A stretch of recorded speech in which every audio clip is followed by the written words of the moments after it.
ইনকিলাব মঞ্চে আর মুখপাত্র শরীফ উসমান।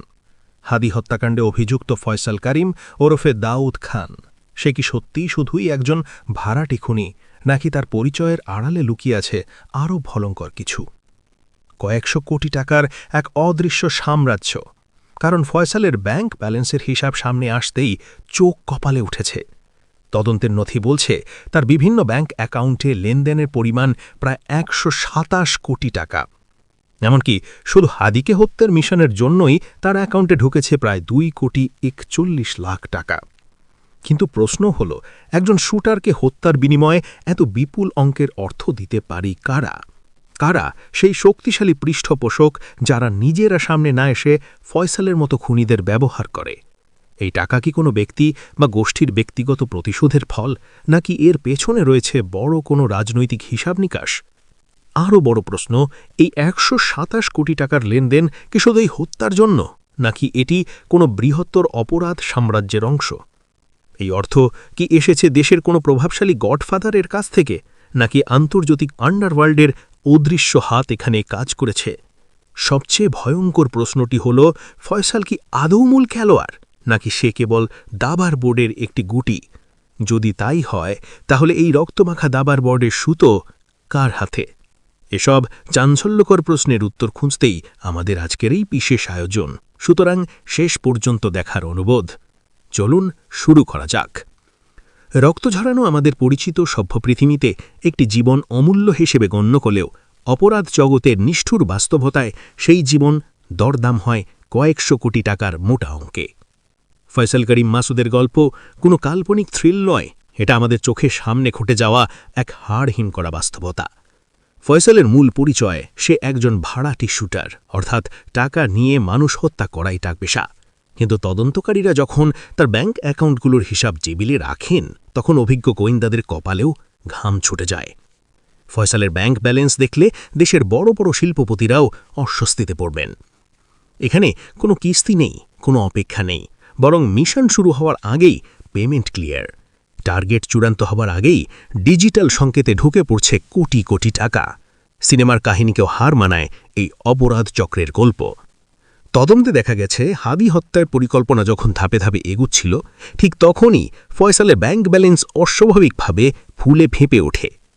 হত্যাকাণ্ডের ঠিক ৩ মাস আগে এবং ১ মাস আগে এই দুই সময়ে ঘটে দুটি বিশাল অঙ্কের ট্রানজ্যাকশন। মোট ২,৪১,০০,০০০ টাকা জমা পড়ে ফয়সাল ও তার স্ত্রীর বিভিন্ন অ্যাকাউন্টে।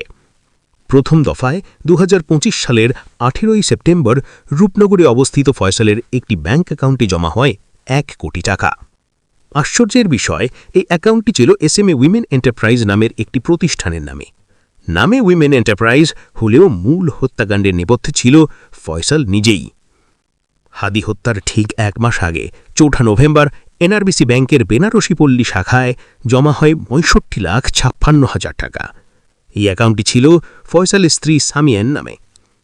ফয়সাল জানত একবারে এত বড় অঙ্ক টাকা তোলা সম্ভব নয়, তাই ধাপে ধাপে টাকা উত্তোলন করে সে খুনের মিশন এবং নিজের আত্মগোপনের প্রস্তুতি নেয়। ফয়সাল ছিল অত্যন্ত চালাক। সে মাত্র ৬৫ লাখ টাকা ব্যাংকে রেখে বাকিটা নগদ তুলে নেয়। খুনের আগে প্রতিটি পদক্ষেপ ছিল সুপরিকল্পিত। সে নিজের পরিবারকে নিরাপদে সরিয়ে দেয়, স্ত্রীকে নরসিংদীতে, বাবা মাকে কেরানীগঞ্জে এবং এমনকি বোনকে বিদেশে পাঠিয়ে দেয়। তারপর একদম ঠান্ডা মাথায় হাদির জীবন শেষ করার মিশনের নামে ফয়সাল। ইতোমধ্যে পুলিশ হাদির বাবা, মা ও স্ত্রীকে গ্রেফতার করতে সক্ষম হয়েছে। কিন্তু ফয়সালের অপরাধ এখানেই শেষ নয়। তার কালো টাকা সাম্রাজ্য আরও অনেক বিস্তৃত। একজন সাধারণ মানুষের সর্বোচ্চ ২ থেকে ৩টি ব্যাংক অ্যাকাউন্ট থাকে, কিন্তু ফয়সালের লেনদেন ও অ্যাকাউন্টের সংখ্যা তা বহু গুণ ছাড়িয়ে গেছে।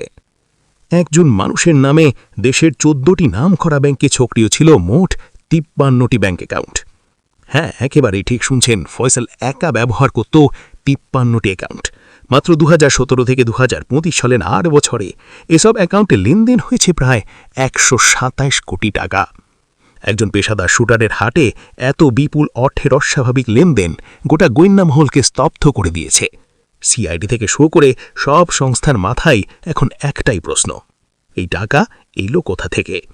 গোয়েন্দারা যতই ফয়সালের কর্মকাণ্ডের গভীরে ঢুকছেন, ততই সামনে আসছে এক অন্ধকার জগতের নিখুঁত ব্লুপ্রিন্ট।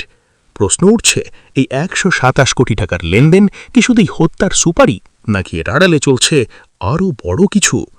আন্তর্জাতিক মানি লন্ডারিং সিন্ডিকেটের কোনো ছায়া কি লুকিয়ে আছে এখানে? একজন শুটারের অ্যাকাউন্টে এত বিপুল অর্থ কখনোই ভালো উদ্দেশ্যে জমা হতে পারে না। তাহলে এই টাকার যোগানদাতা কারা?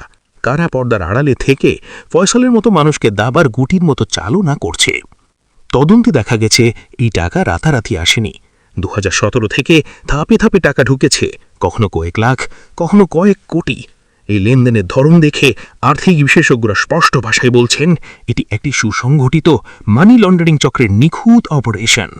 হত্যার সুপারির আড়ালে আসলে চলছিল কালো টাকা সাদা করার এক ভয়ঙ্কর খেলা।